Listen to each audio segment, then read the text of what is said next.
മോഹൻലാൽ ആദ്യമായി സംവിധാനം ചെയ്യുന്ന ചിത്രം ബറോസ് റിലീസിന് ഒരുങ്ങുകയാണ്. വലിയ ക്യാൻവാസിൽ എത്തുന്ന സിനിമയുടെ പ്രൊമോഷന്റെ ഭാഗമായി മോഹൻലാൽ നൽകിയ അഭിമുഖങ്ങൾ എല്ലാം ശ്രദ്ധ നേടുകയാണ്. ആ കൂട്ടത്തിൽ സുഹാസിനിയും മോഹൻലാലും ചേർന്നുള്ള അഭിമുഖത്തിൽ നടി പറഞ്ഞ വാക്കുകൾ ആരാധകർക്കിടയിൽ ആഘോഷമായി മാറുകയും ചെയ്തു. മണിരത്നം, കമൽഹാസൻ, രാംഗോപാൽ വർമ്മ എന്നിവരുടെ ഏറ്റവും പ്രിയപ്പെട്ട നടൻ മോഹൻലാലാണെന്നും പണ്ട് താൻ മമ്മൂട്ടിയോടൊപ്പം അഭിനയിച്ച അനുഭവം പറയുമ്പോൾ മോഹൻലാലിന്റെ കൂടെ അഭിനയിച്ചോ എന്നാണ് കമൽ ചോദിക്കുകയെന്നും സുഹാസിനി പറഞ്ഞു. മണിയുടെ പ്രിയപ്പെട്ട നടൻ, കമലിന്റെ പ്രിയപ്പെട്ട നടൻ, രാംഗോപാൽ വർമ്മയുടെ പ്രിയപ്പെട്ട നടൻ എല്ലാം നിങ്ങളാണ്. കമലിന്റെ പ്രിയപ്പെട്ട നടൻ നിങ്ങളാണെന്ന് അറിയാമോ? ഞാൻ മമ്മൂട്ടിയുടെ കൂടെ അഭിനയിച്ച ശേഷം തിരികെ വരുമ്പോൾ മോഹൻലാലിന്റെ കൂടെ അഭിനയിച്ചില്ലേ, നീ മോഹൻലാലിന്റെ അഭിനയം കാണണമെന്ന് കമൽ പറയും. അന്ന് കമലിനും 27 വയസ്സേ ഉള്ളൂ. അന്ന് പറയുമായിരുന്നു മോഹൻലാൽ ഗംഭീരമായി അഭിനയിക്കും എന്ന്. എല്ലാവരും നിങ്ങളുടെ ആരാധകരാണ്, സുഹാസിനി പറഞ്ഞതിങ്ങനെ. അതേസമയം ഈ വാക്കുകളാണ് ഇപ്പോൾ സോഷ്യൽ മീഡിയയിൽ ഏറ്റവും വലിയ വൈറലായിരിക്കുന്നത്. മോഹൻലാൽ ഇതൊക്കെ ചിരിച്ചുകൊണ്ട് കേൾക്കുന്നത് വളരെ രസകരമായി തോന്നിയെന്ന് ആരാധകർ തന്നെ പറഞ്ഞുകൊണ്ട് എത്തുന്നുണ്ട്. കൂടാതെ മോഹൻലാൽ പറഞ്ഞ ചില കാര്യങ്ങൾ കൂടി വലിയ രീതിയിൽ ശ്രദ്ധ നേടുന്നുണ്ട് ആരാധകർക്കിടയിൽ. മലയാളത്തിന് പുറമെ തമിഴിലും തെലുങ്കിലുമെല്ലാം ഒരേപോലെ ആരാധകരെ ഉണ്ടാക്കിയ നടനാണ് ഫഹദ് ഫാസിൽ. ആരാധകർ അദ്ദേഹത്തെ ഇഷ്ടത്തോടെ പാപ്പ എന്നാണ് വിളിക്കുന്നത്. ഫഹദിന്റെ അഭിനയ മികവിനെ കുറിച്ച് മോഹൻലാൽ പറഞ്ഞ വാക്കുകളാണ് ഇപ്പോൾ ശ്രദ്ധ നേടുന്നതും. ഫഹദിന്റെ പിതാവാണ് എന്റെ ആദ്യ സിനിമ സംവിധാനം ചെയ്തത്. കഴിഞ്ഞ മാസം ഞാനും ഫാസിൽ സാറും ഒന്നിച്ച് അഭിനയിച്ചിരുന്നു. ലൂസിഫറിന്റെ സ്വീക്കലായ എമ്പുരാൻ എന്ന സിനിമയിൽ. കുറേ വർഷങ്ങൾക്ക് മുമ്പ് നോക്കത്താ ദൂരത്ത് കണ്ണുനട്ട് എന്ന ചിത്രത്തിൽ ഞങ്ങൾ ഒന്നിച്ച് അഭിനയിച്ചിട്ടുണ്ട്. അദ്ദേഹത്തിന്റെ മകൻ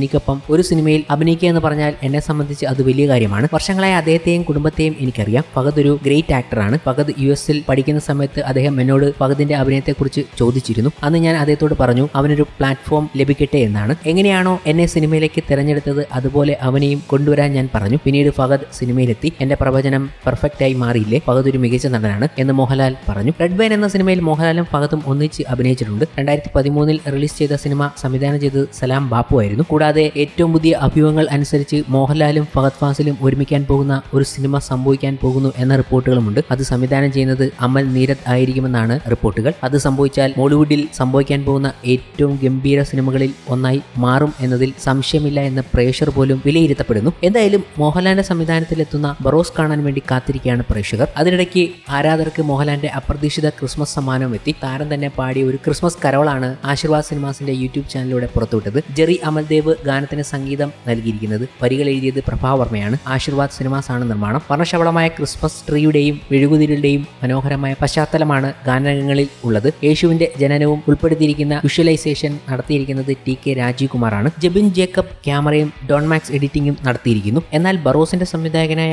മോഹൻലാൽ എങ്ങനെയായിരിക്കും? മോഹൻലാൽ എന്ന നടന്റെ ഇതിനെക്കുറിച്ച് പറയുന്നത് ഈ ചിത്രത്തിന്റെ അണിയറയിൽ വർക്ക് ചെയ്ത സന്തോഷ് രാമനാണ്. മോഹൻലാൽ എന്ന നടന്റെ ഫാനാണ് ഞാനും. നമ്മൾ കൊതിയോടെ കണ്ടിരിക്കുന്ന ഒരാൾ സംവിധാനം ചെയ്യുന്ന ചിത്രമാണ് ബറോസ്. സംവിധായകരായി മാറിയ 2 നടന്മാരോടൊപ്പം വർക്ക് ചെയ്യാനുള്ള അവസരം എനിക്കുണ്ടായി. പണി സിനിമയിൽ ജോജുവിനൊപ്പം ജോലി ചെയ്തു. ഡയറക്ടർ എന്ന നിലയിൽ ലാൽ സാറിനൊപ്പം വർക്ക് ചെയ്യാനായി. അവരുടെ ഭാവന എന്ന് പറയുന്നത് മറ്റൊരു തലത്തിലാണ്. ഷോട്ടുകളായാലും അവർ പറയുന്ന ഇമേജസുകളായാലും വളരെ പുതിയതാണ്. ഒരു ഫ്രഷ്നെസ് സൃഷ്ടിച്ചു കൊടുക്കുക എന്ന ഉത്തരവാദിത്തം ടെൻഷൻ തന്നെയായിരുന്നു. കമാൻഡ് ചെയ്യുന്ന രീതിയല്ല ലാൽ സാറിന്. എന്ത് എന്നെ കൊണ്ട് ചെയ്യാൻ കഴിയും എന്ന് മനസ്സിലാക്കി എന്റെ ക്രിയേറ്റിവിറ്റിയെ പിഴിഞ്ഞെടുക്കുകയായിരുന്നു. അതൊരു നല്ല അനുഭവമായിരുന്നു. എന്റെ ഉള്ളിലുള്ള കഴിവിനെ പരമാവധി ഉപയോഗിച്ചിട്ടുണ്ട്. ഒരുപാട് സംവിധായകർ മെരുക്കിയെടുത്ത ഒരു നടനാണ് മോഹൻലാൽ. ഒരുപാട് സംവിധായകരുടെ കഥാപാത്രങ്ങളെ ഉൾക്കൊണ്ടിട്ടുള്ള ആളാണ്. ആ സംവിധായകർക്കെല്ലാം മുകളിൽ അദ്ദേഹത്തിന്റെ ഉള്ളിൽ ഒരു സംവിധായകൻ ഉണ്ടാകുമല്ലോ. ഇങ്ങനെ ഒരാളോടൊപ്പം ജോലി ചെയ്യാൻ കഴിഞ്ഞു എന്നത് വലിയ ഒരു അനുഭവമായിരുന്നു. നടന്മാർ സംവിധായകനായി എത്തുമ്പോൾ ഞാൻ ഒരു കാര്യം ശ്രദ്ധിച്ചിട്ടുണ്ട്. വളരെ സത്യസന്ധമായ ഇമേജുകളാണ് ഇവരിൽ നിന്നും വരുന്നത്. അവർ പറയുന്ന വിഷ്വലുകൾ അങ്ങനെയാണ്. ഒരുപാട് ക്ലാരിറ്റി ഉള്ള ഒരു ക്യാപ്റ്റൻ തന്നെയായിരുന്നു മോഹൻലാൽ. ബറോസിൽ സംഭവിക്കുന്ന പോലുള്ള കാര്യങ്ങൾ ചിന്തിക്കാൻ ലാൽ സാറിന് മാത്രമേ കഴിയൂ. കുട്ടികൾക്ക് വേണ്ടി ഇങ്ങനെ ഒരു സിനിമ എടുക്കാനും അദ്ദേഹത്തിന് മാത്രമേ സാധിക്കൂ. വിഷ്വലുകളിൽ ഒരുപാട് വർക്ക് ചെയ്യുന്ന സംവിധായകനാണ് മോഹൻലാൽ. രസമുള്ള